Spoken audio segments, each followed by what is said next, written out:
Oh, hello, Zuckerberg ভাই। I am বসিরউদ্দি। হ্যাঁ, I live in বর্তমান প্রবাসী। না বিরাদার, হয়েছে কি আসলে বিষয় হলো, আমি যে বিষয়ের কারণে আপনার কাছে ফোন দিছি, আমি তো ভাই আমার ছেলে পিলে করে আর মানুষ করতে পারলাম না। এই আপনার জন্যই তো আসলে ভাই, আমি তো ধরেন গরিব মানুষ, বিদেশে আইছি, ওই ছেলে পিলে করা মনে করলাম একটু মানুষ করি, ওদের একটু উপরের দিকে তুইলে আমি একটু বুড়ো বয়সে সুখী শান্তিতে থাকবো।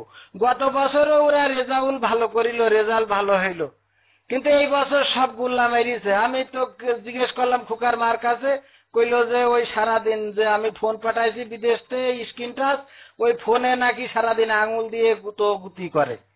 তো আমি কলাম এইটা করে কিসের জন্য, কইলো ওই ফেসবুক না কি বুক সেইটা চালাই। তো আমি শুনলাম এইটা নাকি আবার আপনি বানাইছেন। তা ভাই এই যে কি জিনিস বানাইছেন এখন, এই যে এর জন্যই একদম ছেলে বিলে বুড়ো বুড়ি কোনো জন মন কোনো বয়স টয়স লাগছে না, সবাই মিলে দেখছি এখন ওই ফোনের পরে সারাদিন আঙুল একবার উপর মুখো টানে, একবার নিচে মুখো টানে। তাই এ কি একটা সমস্যা ভাই, এ কোনো শৃঙ্খলা নেই, সময় নেই, ওক্ত নেই। আগে দেখতাম যে মনে করেন এই যে আমরা বন্ধু বান্ধব একসাথে এখানে থাকি, ওই কাজ শেষ করিয়ে গা গোসল ধুইয়ে নামাজ কালাম পড়তো, রান্না বান্না করিয়ে কুরআন হাদিস পড়তো একটু। তাই এখন তো এই কাজ ছেড়ে আসার পরেই মনে করেন যে কাজের মধ্যেও তো ফাঁক ফোক পালি, আঙুল ঠেলা ঠেলি টানাটানি করে, আবার এই কাজ ছেড়ে এসি। আমি দেখা যায় রাত্রি ঘুমোই রয়েছি, 3 ঘুম দিয়ে উঠে দেখি তাও আমাদের এই যে মফিজ, এ দেখি সেই আঙুল ঠেলতিছে টাইনতিছে।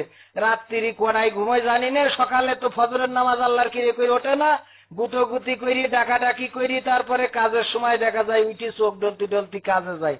তো এ কি জিনিস ভাই আপনি বানাইছেন, এই খাওয়া নেই, ঘুম নেই, পড়া নেই, মাখা নেই, গোসল নেই, কিছু নেই, সারাদিন এই নিয়েই সবাই পড়ি থাকে, কি একটা ভাই। এর একটা শৃঙ্খলায় আসা দরকার ভাই, তা না হলে ছেলে পিলে তো সব নষ্ট হয়ে যাওয়া। শুনছি বিভিন্ন রকম এই খারাপ খারাপ ছবি নাকি এর মধ্যে আপলোড না কি লোড করে, করিয়েতে এই ছেলে পিলে তো আমি তো একটু লজ্জাও পাই এসব করে কি দেখি। তা ভাই এটার একটা শৃঙ্খলার জন্য বাংলাদেশ সরকার তো আন্তরিক হয়েছে। ওই যে আপনাকে সাথে 10 তারিখে সিঙ্গাপুরি আমাকে প্রতিমন্ত্রী তারানারা হালিম তো আইসিতে ওই যে আলোচনা করবে। তো আমি বলছিলাম কি ভাই, আপনি যদি ওই বাংলাদেশের যে কারেন্ট, ওই কারেন্টের মতো একটা ব্যবস্থা করতে পারতেন যে যাবে আসবে যাবে আসবে ফেসবুক, এরকম একটা লাইন হবে, তাহলে খুব ভালো হইতো। যে দেখা গেল যে চলে গেল, তো এখন ফেসবুকে লাইন নেই দেখে মনে করেন যে সবাই বই নিয়ে বসলো, পড়াশুনো করলো, কাজ যে করতেছে সে কাজ করলো। এখন দেখা গেল যখন আবার আপনি ওই কারেন্ট আসা মতো দিলেন, তখন আবার একটু দেখলো। যদি এরকম করা যায় ভাই, তাহলে আমার এই মনে করেন বিদেশে থাকি গরিব মানুষ, দুটো খাইটি খুঁটে মনে করলাম ছেলে পিলে করা একটু পড়াশুনো করাই উপরের দিকে তুলবো।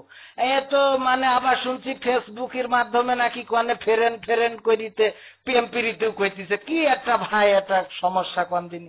তা ওই ভাই জুকারবার্গ ভাই, এখন বিষয় হইলো যে I don't know speaking English, এই জন্য তো সমস্যা।